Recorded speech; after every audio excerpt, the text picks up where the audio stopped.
ओम ही हनुमंते नमः।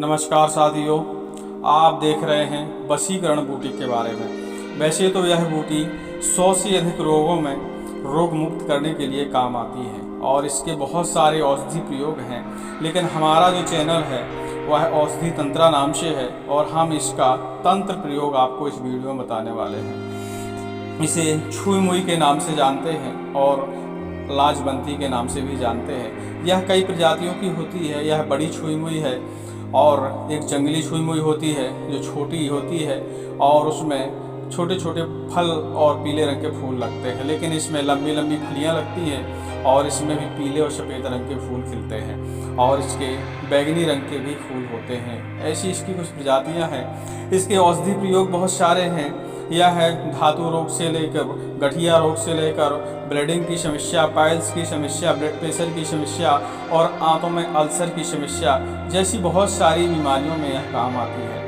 आइए इसका तंत्र प्रयोग जानते हैं। इसका तंत्र प्रयोग ऐसा है कि वशीकरण की जो इच्छा रखते हैं, सम्मोहन करने की जो इच्छा रखते हैं, उनके लिए यह औषधि विशेष औषधि मानी जाती है। शास्त्रों में लिखा है, वशीकरण शास्त्र में ऐसा लिखा है कि रवि पुष्य योग में, रवि पुष्य रविवार के दिन जब पुष्य योग पड़ता है, पुष्य नक्षत्र होता है, उसे रवि पुष्य योग कहते हैं। तो रवि पुष्य योग में इस औषधि की जड़ को खोद के लाया जाता है। खोदने का तरीका सभी जड़ियों का एक जैसा ही होता है लगभग, कि इस जड़ी के जड़ में हमेशा 1 लोटा पानी हमको डालना चाहिए, मतलब इसका स्नान कराना चाहिए।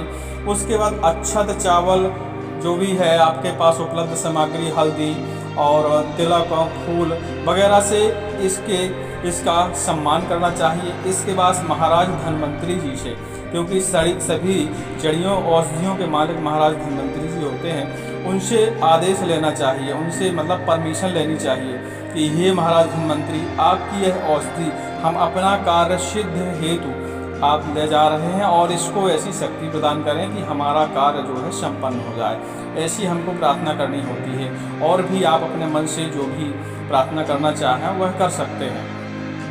इस औषधि को खोद के रवि पुष्य योग में लाना है। हाँ, आपको हम बता दें कि यदि रवि पुष्य योग आपको नहीं मिल पाता है किसी कारणवश और आपको इमरजेंसी है, बहुत ज़रूरी आवश्यकता है, आपके बहुत सारे काम इसके बिना रुके पड़े हैं, तो आप इसका रविवारी अमावस्या के दिन भी ला सकते हैं।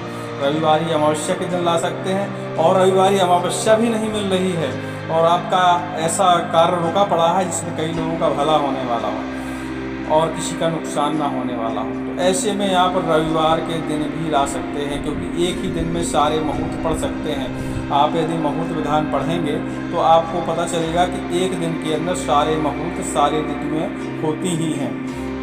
सुबह से लेकर शाम तक सारी ऋतुएं गुजर जाती हैं और सारे मुहूर्त भी होते हैं एक ही दिन में। तो आप रविवार के दिन भी इस औषधि को ला सकते हैं और लाने के बाद इसको घर में लाकर या अपने मंदिर में किसी भी स्थान पर इसका बढ़िया से पूजन पाठ करना है। पूजन पाठ नॉर्मल होता है, कोई अनोखा पूजन पाठ नहीं करना होता है। दूध दही से स्नान करना है, गंगा जल से स्नान कराना है, गौमूत्र से स्नान कराना है। इसके बाद इस औषधि के सामने एक मंत्र का जाप करना है। कितने बार? 108 बार। मंत्र अच्छे ध्यान से सुनिएगा और यदि ना समझ में आए तो कमेंट करिएगा, हम कमेंट में पूरा मंत्र लिख भी देंगे यदि नहीं समझ में आ पाता है तो। मंत्र सुन लीजिए।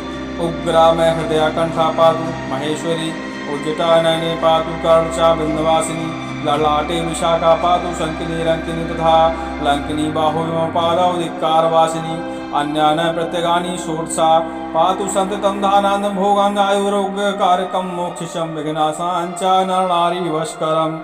इस तरह का एक मंत्र है। इस मंत्र का आपको 108 बार जाप करना चाहिए और यह औषधि सिद्ध हो जाती है। इसके सिद्ध होने के बाद इस औषधि को अपनी जो भी आप जाप करने के बाद हवन करने की प्रक्रिया होती है, उसमें इस औषधि का हवन कर देना है। हाँ, हवन कर देना है और हवन करने के बाद इस औषधि की जो राख बचेगी उस राख को आपको निकाल के रख लेना है। और जब भी आपको ऐसी संभावना हो कि हमारे बिगड़े कार्य बनने की संभावना है, यहाँ हमारा कार्य बन सकता है, उस समय उस औषधि का तिलक करें और फिर एक बार इस मंत्र का जाप करें। सेम वही मंत्र है, हम दोबारा इसलिए बता रहे हैं कि शायद आपको उसमें कन्फ्यूजन हो गया हो, तो दोबारा आप सुन लीजिए। उग्रा में हृदया कंठा पादु महेश्वरी उज्जटा नयने पादु कर्णचामिन्नवासिनी ललाटे विशाखा पादु शंकिनी अंकिनी तथा लंकिनी बाहुयों पादाव धिक्कार वासिनी अन्य प्रतिगानी षोडशा पादु सततम धानान भवन आयुरोग्यकारकम मोक्षम नाशांचा नरनारी वशकरम। इस मंत्र का जाप करिए और तिलक लगा लीजिए। और तिलक लगाने के बाद आप अपने कार्य हेतु किसी इंसान के सामने जाएंगे तो वह आपकी बात अवश्य मानेगा और आपका कार्य संपन्न हो जाएगा। हाँ, लेकिन औषधियों का या तंत्र प्रयोग का किसी के अनहित के लिए कभी नहीं करना चाहिए और ऐसा स्वार्थ है जिसमें दूसरे का अनहित हो रहा हो, ऐसे में इन औषधियों के तंत्र का प्रयोग नहीं करना चाहिए, वरना उल्टे परिणाम मिल सकते हैं।